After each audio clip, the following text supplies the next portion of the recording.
누가복음 3장 7절에서 16절 말씀입니다. 누가복음 3장 7절에서 16절 말씀 교독하겠습니다. 제가 먼저 16절을 봉독하고 우리 함께 교독하도록 하겠습니다. 넘어가겠습니다. 7절 제가 먼저 봉독합니다. 요한이 세례받으러 나오는 무리에게 이르러 독사의 자식들아 누가 너희에게 일러 장차올 진노를 피하랴 하더냐. 그러므로 뼈들이 합다가 열매 맺고 속으로 아브라함이 이 화면에 나와요. 생각도 나오잖아요. 내가 너희에게 이르노니 하나님이 능히 이 도들로도 아브라함의 자손이 되게 하시리라. 9절입니다. 이미 도끼가 남의 뿌리에 놓였으니 좋은 열매 맺지 아니하는 나무마다 찢겨 불에 던져지리라. 우리가 무르이고 그러면 우리가 무엇을 하리까?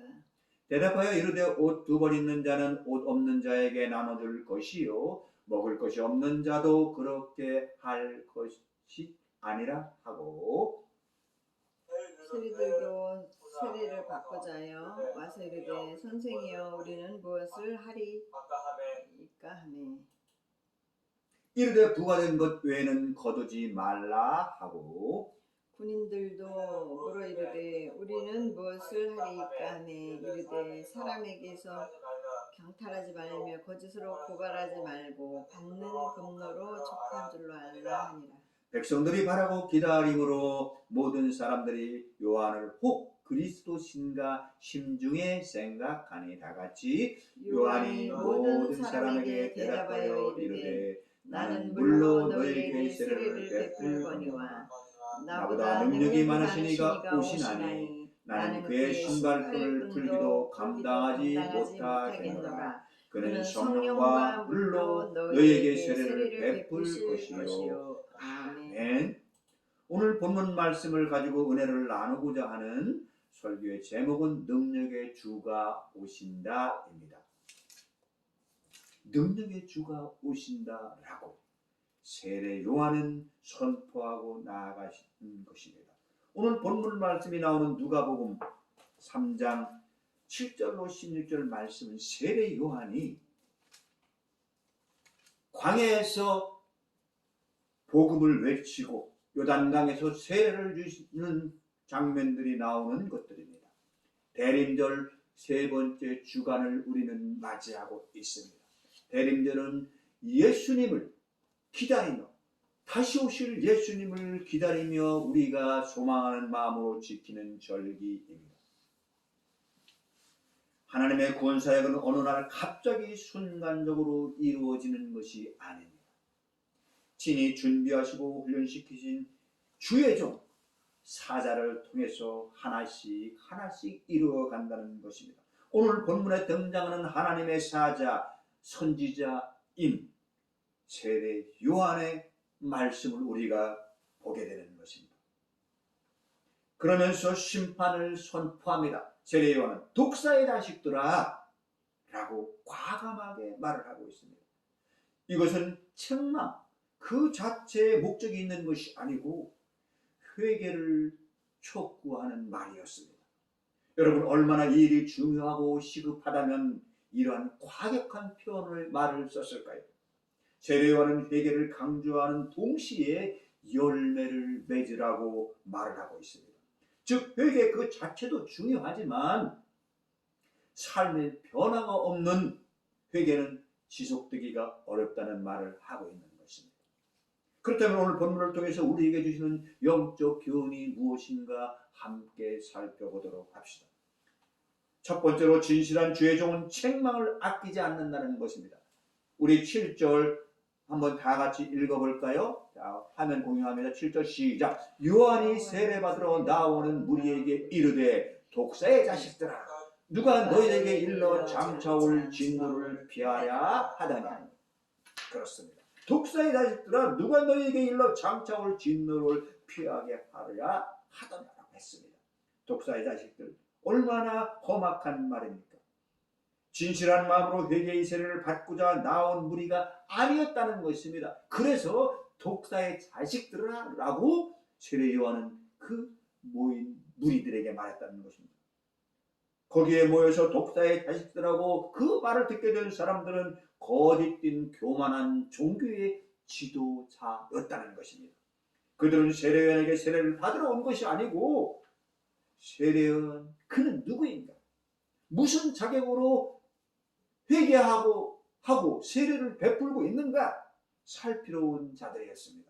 즉 세례요한을 정탐하러 왔던 자들이었습니다. 그렇다면 세례요한은 왜 이렇게 극단적인 책망의 말을 선포했을까요?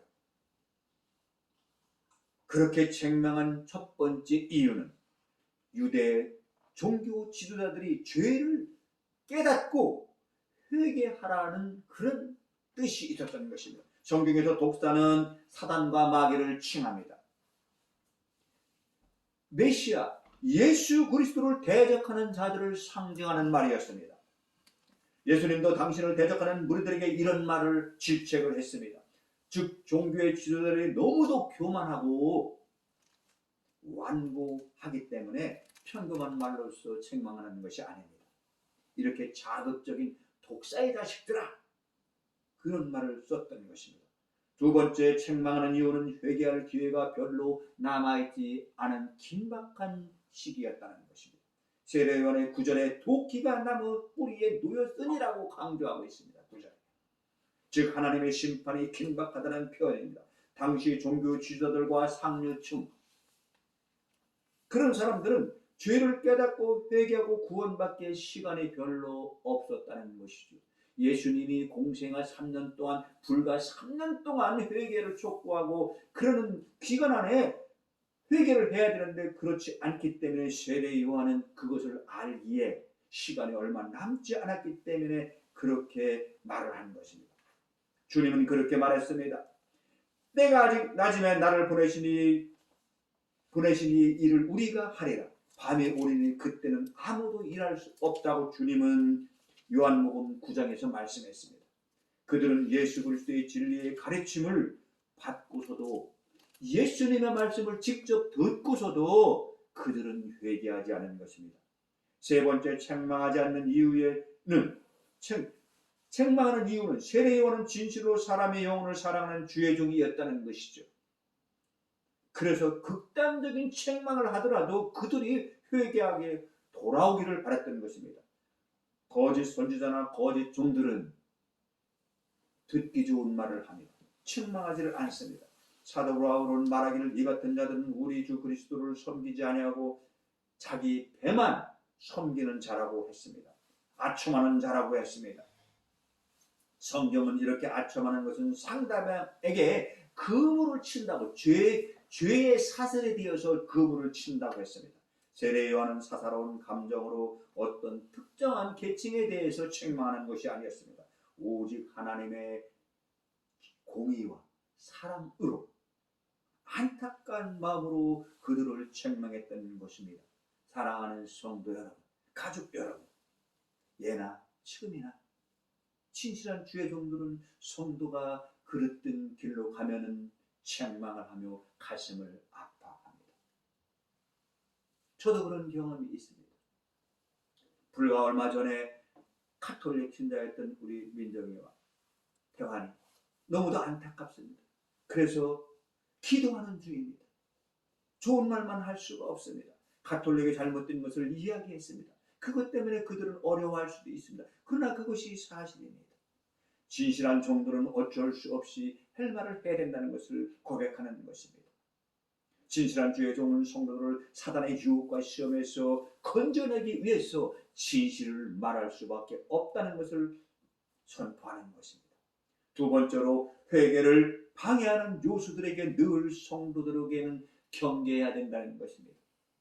8절의 종교 8절에 한번 같이 읽어보겠습니다. 8절 시작. 그러므로 회개에 합당한 열매를 맺고 속으로 아브라함의 우리 조상이라 말하지 말라. 내가 너희에게 이르노니 하나님이 능히 이 돌들로도 아브라함의 자손이 되게 하리라.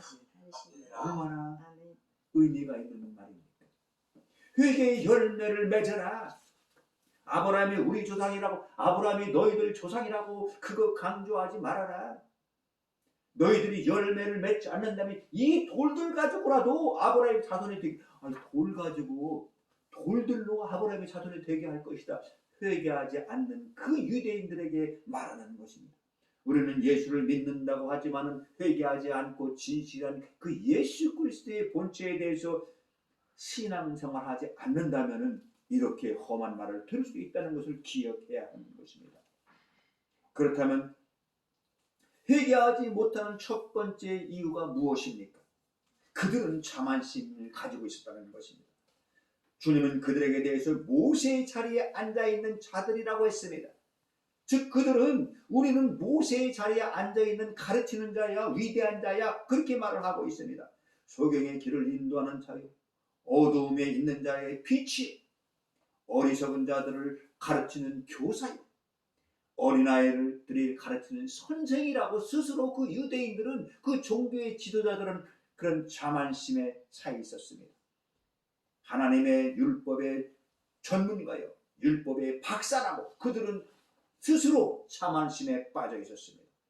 율법을 모범적으로 잘 지키는 생활을 하고 있다고 스스로 자만하는 자들이었습니다. 그렇기 때문에 그들은 회개할 수가 없었습니다. 회개할 것이 없다고 생각하는 자들이었습니다. 사랑하는 성도 여러분, 가족 여러분, 특별히 교회에서 지도자의 위치에 있는 사람은 자만병에 걸릴 수가 있다는 것을 기억하시기 바랍니다. 저는 신앙생활 오래 하면서 평신도로서 안수집사 장로 약 15년 하면서 그렇게 되었지 않나 생각을 해봅니다. 하나님께서는 저를 목사로 만드는 과정에서 낮추시고 연단하게 하셨습니다. 그래서 겸손한 자로 만들어가고 있는 중입니다. 그래서 지금 저는 주님의 말씀에 순종하고 하나님께서 가라면 가고 서라면 서는 겸손한 종이 되도록 노력하고 있습니다. 회개하지 못하는 두 번째 이유는 무엇입니까? 그것은 맹목적인 구원관을 가지고 있다는 것입니다. 세례 요한은 아브라함이 우리의 조상이라 말하지 말라고 그렇게 그들에게 말했습니다. 여러분, 편견 중에 종교적 편견처럼 사람을 어리석게 만드는 것이 없습니다. 우리는 많은 종교가 있다고 생각을 합니다. 하나님을 섬기고 예수 그리스도를 그 하나님의 본체라고, 성자 하나님이라고 인정하고 그 예수님을 하나님으로 인정하는 것이 진짜 하나님을 섬기는 것입니다. 하나님을 적어도 그냥 그 아기 예수로만 인정해서는 안 되는 것입니다. 그분은 하나님의 본체이신 분이 이 땅에 오셔서 우리의 죄를 대신 지으시고 죽으시고 죽으신 지 3일 만에 부활하신 그분이 바로 하나님이라는 것을 인정하고 고백하는 그 믿음을 가져야 된다는 것입니다.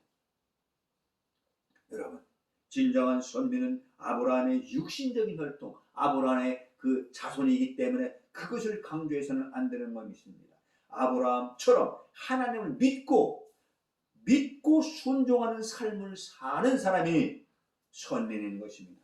세례 요한의 부모 사가랴 엘리사벳처럼, 오늘 예수님의 부모인 요셉과 마리아처럼, 예수님이 그 어려서 예루살렘 성전에 갔을 때 그를 알아봤던 시므온과 안나처럼 주님의 말씀에 순종하며 살아가는 사람이 아브라함의 자손이요 선민인 것입니다. 여러분, 그런데 우리 중에도 예수만 믿으면 무조건 천국에 간다는, 천국에 등록된 자라고 잘못 이해하는 사람들이 있습니다. 그런 사람들은 죄를 지어도 하나님은 무조건 내 죄를 용서해 주신다, 나는 택한 백성이다, 나는 천국을 소유할 수 있다라고 착각하고 사는 것입니다. 물론 죄를 회개하고 예수님 앞으로 오면은 예수님은 우리의 죄를 용서하시고 택한 백성이 될 수 있습니다. 그러나 여러분, 세상을 살아가면서 주님께 원하시는 의로운 거룩한 삶을 살아야 되는 것입니다. 성경은 분명하게 성도라고 해서 죄를 밥 먹듯이 지어서는 결코 천국 삶을 살 수가 없는 것입니다. 하나님의 백성이 될 수 없다고 말씀하고 있습니다. 사랑하는 성도 여러분, 자만심과 그릇된 구원만 우리로 회개치 못하게 하는 것입니다.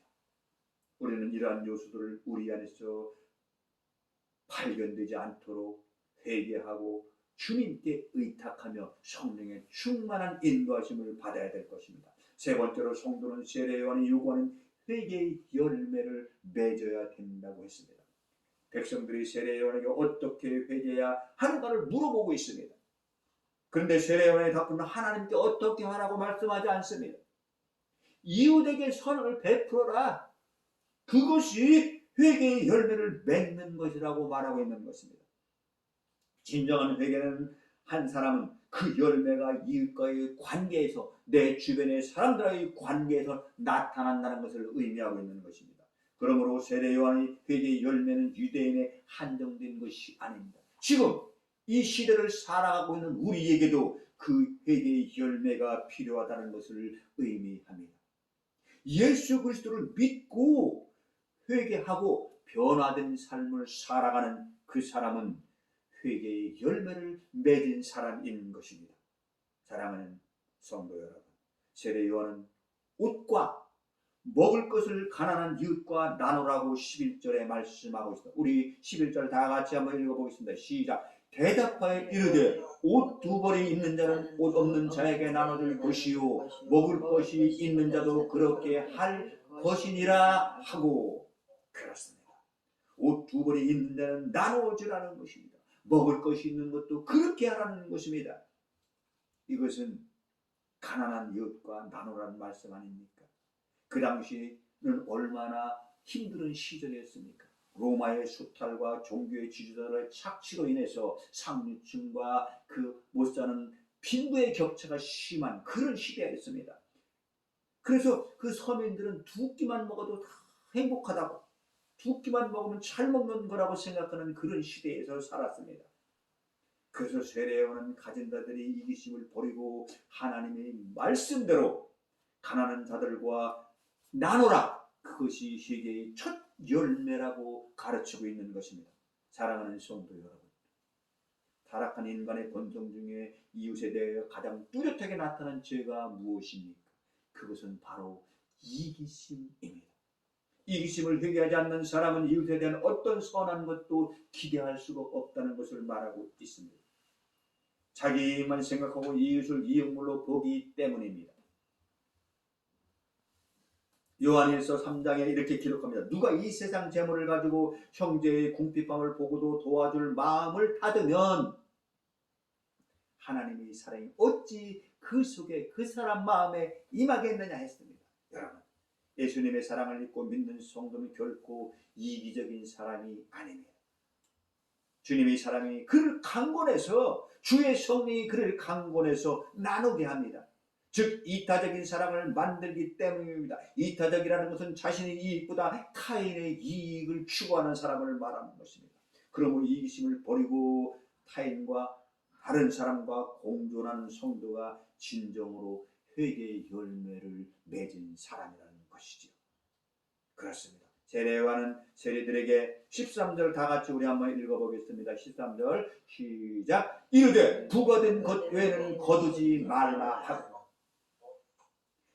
세례 요한은 세리들에게 또 그렇게 말했습니다. 세리는 무엇입니까? 세금을 징수하는 사람입니다. 세금을 징수하는 사람들은 그 당시 어땠습니까? 세리 마태가, 제자 중에 세리 마태가 있었습니다. 마태복음 그 저자는 세리였었습니다. 그리고 삭개오 세리가 있었습니다.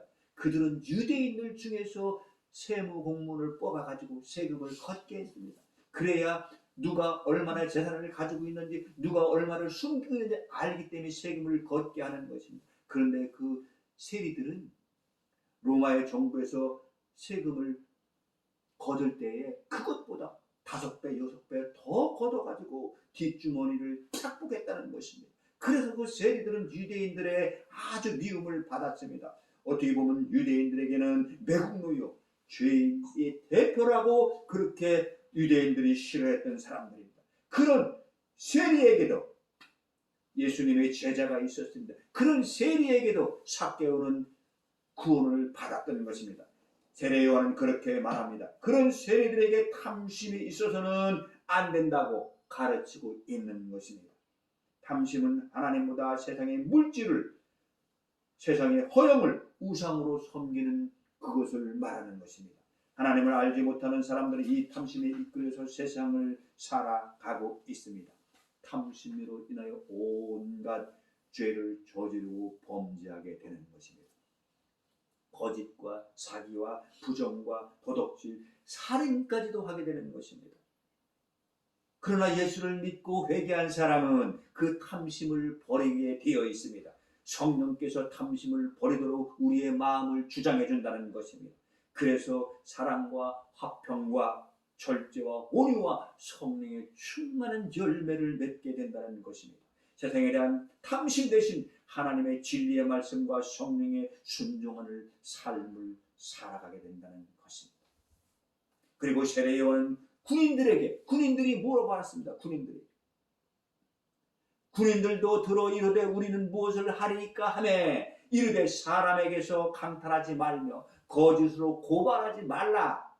급료로 받은 줄로 족하라. 네 월급 받는 걸로 충분하다 생각하고 더 이상 욕심 탐심을 버려라라고 했습니다. 그렇습니다. 그 당시 군인은 무엇을 성경 속에 말하는 군인은 그 로마의 군인을 말하는 것이 아닙니다. 유대인들 중에서 그 뽑아가지고서 치안 질서를 유지하는, 지금으로 말하면 경찰과 같은 업무를 하는 유대인 군인을 말하는 것입니다. 그런데 그 유대인 군인들은 세리들과 함께 같이 마음을 짜고서 세리들이 세금을 거둘 때 강포하고 협박해가지고서 많은 것을 거뒀다는 것입니다. 그리고 세리와 함께 나눴다는 것입니다. 그래서 군인들을 그렇게 하지 말아라, 억압하지 말아라, 강탈하지 말아라, 받은 월급으로 족한 줄 알라고 말을 했던 것입니다. 그들은 동족에 대한 자비심과 자기 업무에 대한 책임감이 없고 무자비하게 그 유대인들을 뺏는 것에 강폭했다는 것입니다. 그래서 세례 요한은 회개하라, 그리고 너희가 받는 월급으로 족한 줄 알라고 말을 하는 것입니다. 사랑하는 성도 여러분, 거듭나고 회개한 성도는 불의를 미워합니다. 그리고 하나님의 거룩한 의를 나타내게 되었습니다. 우리 16절 다 같이 한번 읽어보겠습니다. 마지막으로 요한의 모든 사람에게 대답하여 이르되 나는 물로 너희에게 세례를 베풀거니와 나보다 능력이 많으신 이가 오시나니 나는 그의 신발끈도 풀기도 감당하지 못하겠노라. 그는 성령과 불로 너희에게 세례를 베풀 것이요. 그렇습니다. 세례 요한은 광야에서 회개하라고 외쳤습니다. 그리고 요단강에서 세례를 주는 것입니다. 그런데 세례 요한이 요구하는 회개의 열매는 당시 유대 백성들에게만 국한된 것이 아닙니다. 오늘 이 시대를 살아가는 우리에게도, 지금 예배하는 우리에게, 나에게 요구되는 하나님의 말씀인 것입니다. 이기심 대신 이웃을 사랑하라고 말씀하고 있습니다. 탐심 대신 하나님의 말씀을 따르라고 하는 것입니다. 불의를 미워하고 의를 행하는 참된 성도가 되라고 말씀하고 있는 것입니다. 그것은 예수님의 성품이 나의 인격이 되고 예수님의 권능이 나의 능력이 되어서 세상을 이기는 그리스도의 제자가 되라는 말씀입니다. 여러분, 능력의 주가 되시는 예수 그리스도의 성품으로 변화되어 세상을 변화시키고 이 세상을 이기는 우리 모두가 되시기를 예수님의 이름으로 축원합니다. 기도하겠습니다. 사랑의 하나님, 감사합니다. 오늘 말씀을 함께 나눈 하나님의 말씀, 능력의 주 예수 그리스도가 오심을 선포하는 세례 요한의 말씀 속에서 이기심과 탐심을 버리고 주께서 주시는 성령의 충만함으로 이 땅에서